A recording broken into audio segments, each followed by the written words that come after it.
As an entrepreneur, I'm always trying to mitigate downside risks, being aware of both the personal and the business risks that I'm facing as an entrepreneur. Well, today we're going to demystify those risks with real life examples.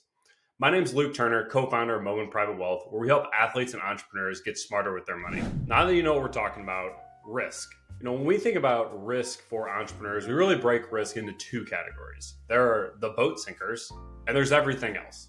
And today what we're going to be talking about is the true boat sinkers, the things that could take decades of work and just wipe them away. And so today we're going to look at both the real life example, but then we're also going to look at what is the solution to make sure that that example is not you. So first real life situation that we see come up time and time again is someone is forced to sell their business at an inopportune time. Typically, what we see happen in this example is a business owner's running a company side by side with a partner, been doing it for over 10 years. They're in a situation now where they have steady cash flows, they have steady profitability. But unfortunately, one day, one of the partners passes away.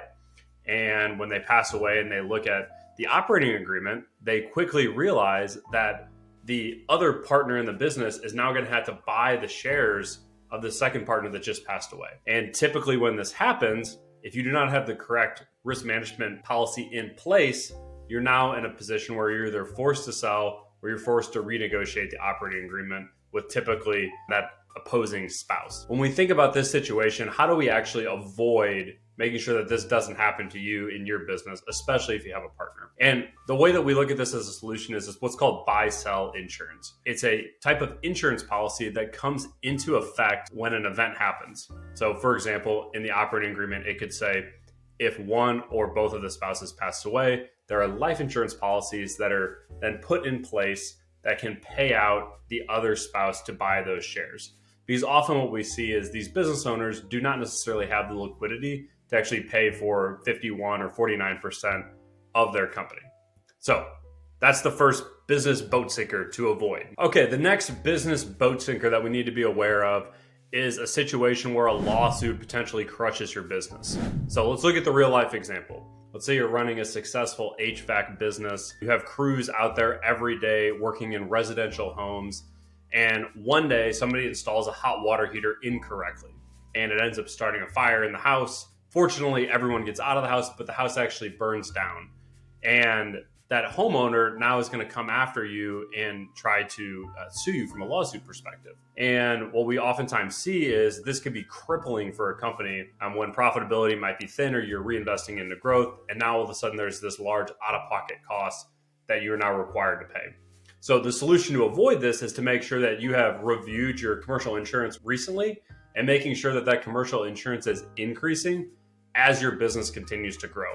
That's the biggest thing that we see get missed is companies get started, maybe they get acquired, they get an insurance policy put in place that covers the correct amount of liability on that day.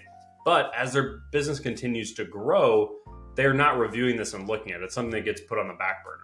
So one thing that we always want to make sure we're looking at is, do we have the correct amount of commercial liability in place to make sure that no lawsuit crushes your business? The third business boat sinker that we need to ensure that we avoid is being forced to sell our business because of estate taxes. So let's look at a real life example. Let's say that you've been running your company for 3 decades. You've been very intentional about how you're going to pass it along. You've had conversations with your family. You've gone through family governance conversations. You feel like you're in a really good position to pass the business down to the next generation. Everyone knows what their roles and responsibilities are going to be in the business. You've worked with multiple consultants. You've worked with attorneys, and you feel as though everything is buttoned up. But one thing that you potentially need to look at that we see get missed is something that's called estate taxes. So let's play out the real life example. Let's say that you own a $50 million business and you've done all the estate planning, but you haven't looked at estate taxes. And estate taxes are simply what you have to pay to the government if you have a certain amount of net worth or above. Today, it's about $13 million. Anything over $13 million in net worth, you have to pay 40% in taxes. So you've done the basic estate planning, but you haven't done advanced estate planning. So one day you suddenly pass away and your $50 million business is now getting transferred down to your kids.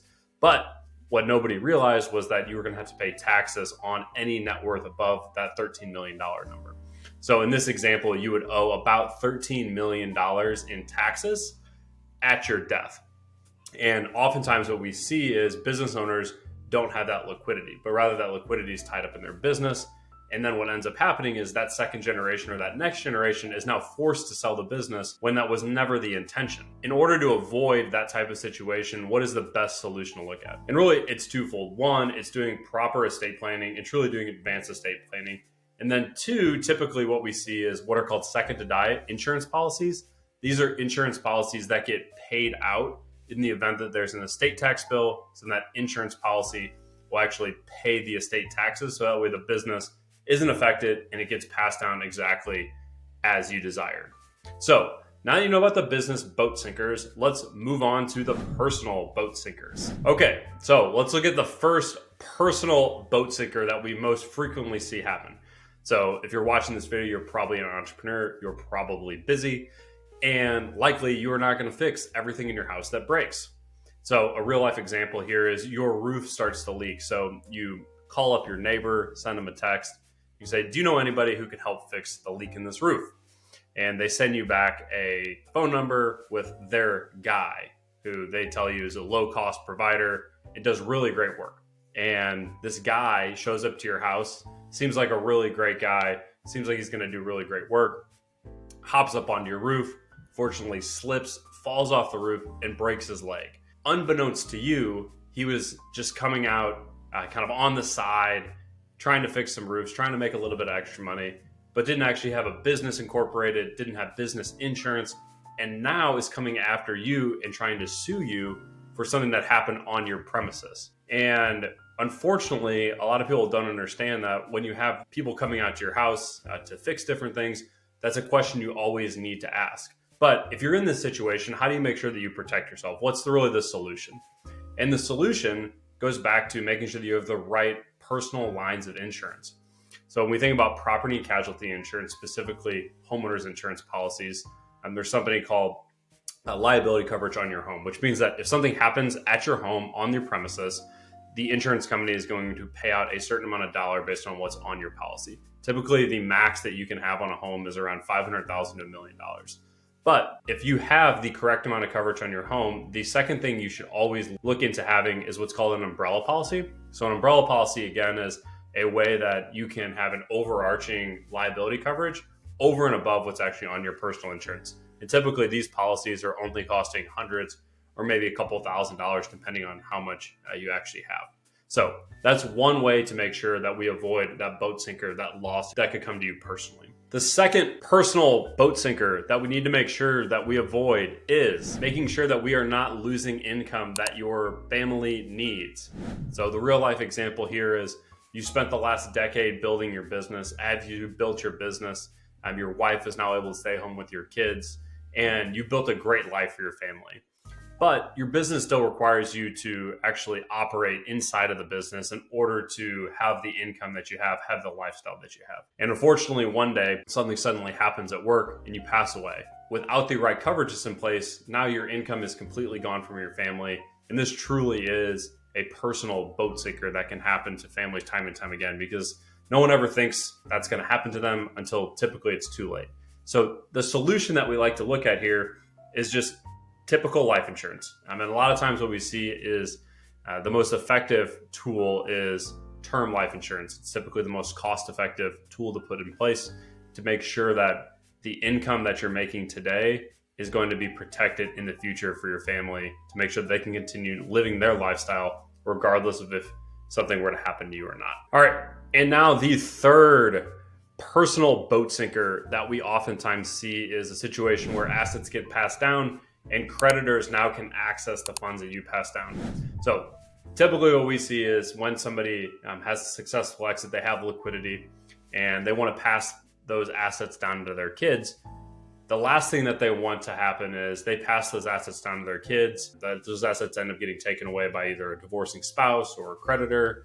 And today what we're going to look at is that example of a creditor.